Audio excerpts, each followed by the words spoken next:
So I think it is eminently fair to ask why Sidney Blumenthal had unfettered access to you, Madam Secretary, with whatever he wanted to talk about, and there's not a single solitary email to or from you to or from Ambassador Stevens. I think that is fair, and we'll take that up next Gentleman round. yield. Gentleman yield. Sure. Thank you. Mr. Chairman, you've made several inaccurate statements over the past month as you have tried to defend against multiple Republican admissions that the Select Committee has been wasting millions of tax dollars to damage Secretary Clinton's bid for president. On Sunday, you made another inaccurate statement during your appearance on Face the Nation, and it's being taken up here, and this is the relevance. Here's what you said, and I quote, "There are other folks who may have equities in her emails, and there may be other entities who are evaluating her emails. But my interest in them is solely making sure that I get everything I'm entitled to so that I can do my job. The rest of it, classification, Clinton Foundation, you name it, I have zero interest in it, which is why you haven't seen me send a subpoena related to it or interview a single person other than Brian Pagliano, because I need to know that the record is complete." And I'm going back to the truth, the whole truth, and nothing but the truth. I'm Mr. waiting. Chairman, let me finish. I'm waiting on you. I've been very patient. Coming. Just wait. I'm waiting on the inaccurate statement. I'm getting there. Mr. Chairman. Well, we got to take a break. Statement was, well, it's not going to take long. You took up 4 minutes over, so let me have 3. I've let everybody go over, including you, Mr. Cummings. Thank you very much. You issued a subpoena to Sidney Blumenthal on May 19th, 2015, compelling him to appear for a deposition on June 16, 2015. You issued this subpoena unilaterally without giving the Select Committee members the opportunity to debate or vote on it. You sent 2 armed marshals to serve the subpoena on Mrs. Blumenthal's wife at their home without having ever sent him a request to participate voluntarily, which he would have done. Then, Mr. Chairman, you personally attended Mr. Blumenthal's deposition. You personally asked him about the Clinton Foundation, and you personally directed your staff to ask questions about the Clinton Foundation, which they did more than 50 times. Now, these facts directly contradict the statements you made on national television this last Sunday. No, sir. With all due respect, they do not. We just heard email after email after email about Libya and Benghazi that Sidney Blumenthal sent to the Secretary of State. I don't care if he sent it by Morse code, carrier pigeon, smoke signals. The fact that he happened to send it by email is irrelevant. What is relevant is that he was sending information to the Secretary of State. That is what's relevant. Now, with respect to the subpoena, if he'd bothered to answer the telephone calls of our committee, he wouldn't have needed a subpoena. Would the gentleman yield? I'll be happy to, but you need to make sure the entire record is correct, Mr. Cummings. And that's exactly what I want to do. Well, then go ahead. I'm about to tell you. I move that we put into the record the entire transcript of Sidney Blumenthal. We're going to release the emails. Let's do the transcript. That way the world can see it. Well, we didn't. The motion has been seconded.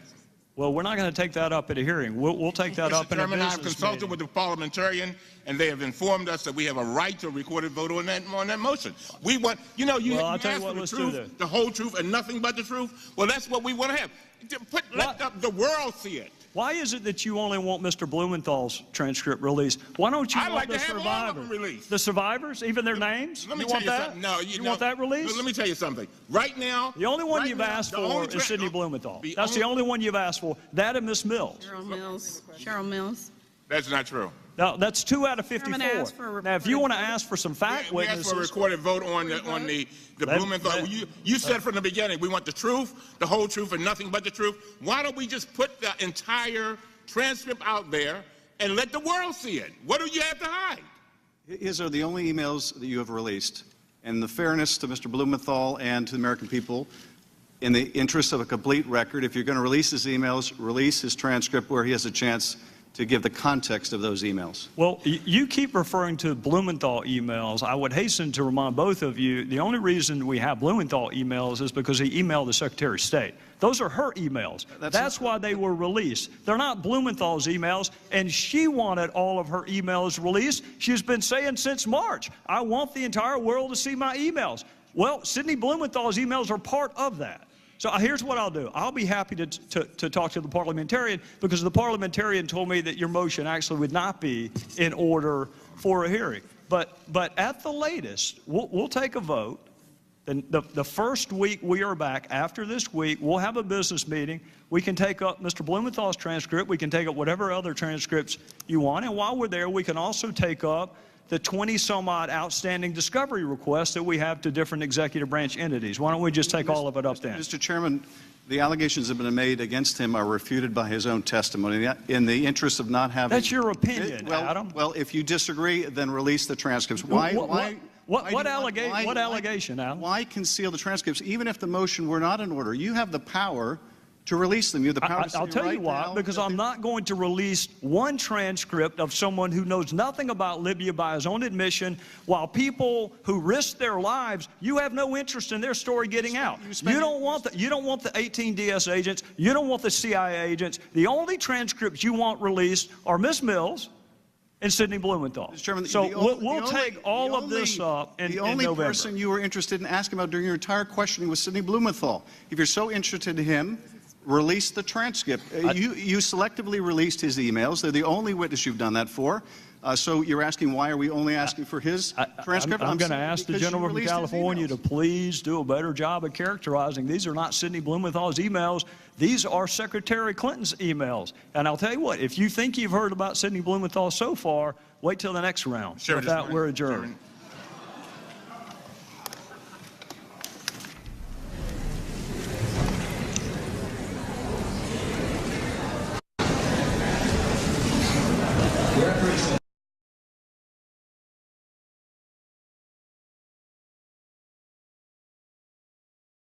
With that, Mr. Chairman, I yield back, and I thank the witnesses again for being here.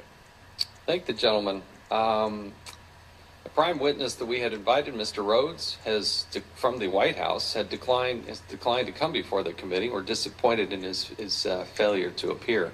Chair also notes that contingent upon Mr. Rhodes appearing, an invitation to appear was extended to the Honorable Tom Cotton, United States Senator from the state of Arkansas. This was done at a request of the White House. Given that Mr. Rhodes had refused to appear before the committee today, the distinguished senator from Arkansas is also excused. Mr. Chairman. Yes, gentleman from South Carolina. I have an inquiry. Yes. Is Mr. Hanna here? Yes. Well, then why didn't Mr. Cummings ask him the questions?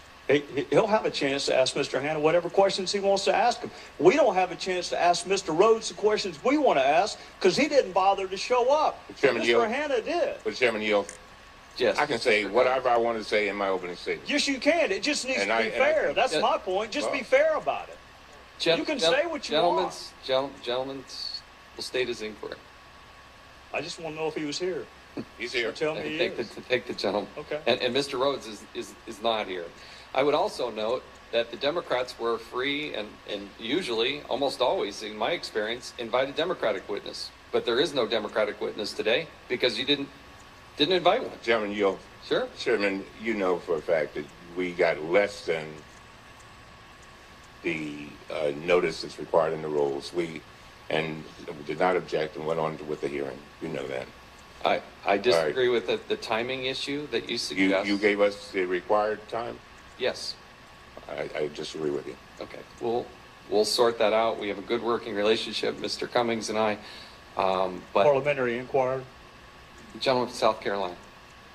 Does the executive privilege apply to media interviews or only to appearances before Congress? I don't know the full answer to that, but I believe they're free to talk to whoever they want to in the media, but they did claim in Mr. Eggleston's letter to claim executive privilege. So is that a yes or a no? Does it apply when you're being interviewed by the New York Times or ABC or CBS, or just when members of Congress want to ask questions? Evidently when members of Congress I thank the chairman for that clarification. And I guess that's the sad part of the story.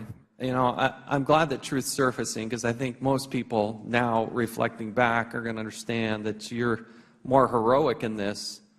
And really, I think when you have such senior, powerful people in Washington, D.C., trying to discredit you and your person, your service, it's just wrong. And I'm proud of the fact that we are pursuing this. You know, if we did what the White House wanted us to do, if we did what the ranking member suggested we do, this thing would be over. Nothing here. Don't do it. As far as I'm concerned, it's over.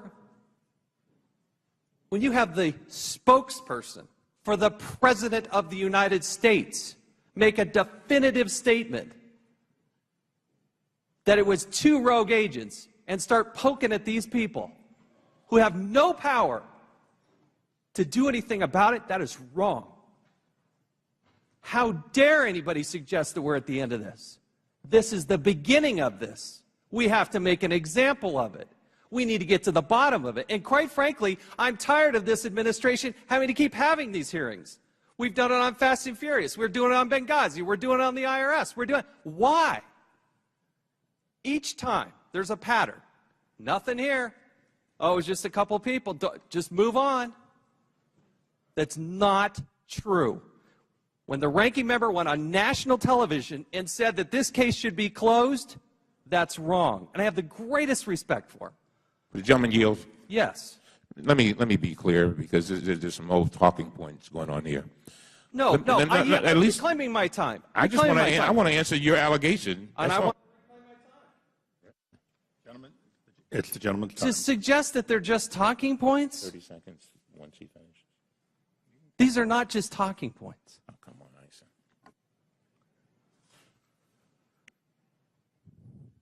Yield the gentleman time. Thank you. Let me be very clear. I hope the gentleman will join me when I say that I want every single syllable of every single transcript that we can get, every redactions, appropriate redactions put out here. I've been asking for that, and I want that. What I said was, when it came to the issue of saying that the President and the White House was responsible for this, I said that the evidence to that point, and continues to be, not there. As far as the investigation is concerned, I want us to get to the bottom of that. And I really mean that. It is very, very, very important. So I just wanted to make that clear. Can I ask unanimous consent for 30 seconds? Of course. Part of the reason it has risen to this level is that you have the White House spokesman, Jay Carney, blaming one of the people sitting there at this table. You have the former acting commissioner saying it was 2 rogue agents. It was the most powerful people in Washington, D.C., placing blame on the person sitting before us. And that's why it continues forward. And that's why I do think the White House is now engaged in this.